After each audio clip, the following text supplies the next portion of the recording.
কাজে কোনো ভুল টুল আছে নাই তো দেখতেছি আমি।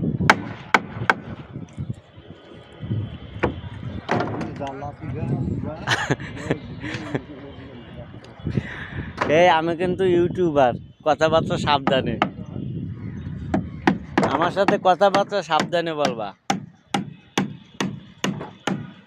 আর আমার সে সিনিয়র ওই জুনিয়র ইউটিউবার এখন হয়ে গেছে বুঝছো, ভাইরাল হয়ে গেছে বেশি, দত্তের ভাইরাল। ওই মানে সামলার মুখ স্লিপ করেছে।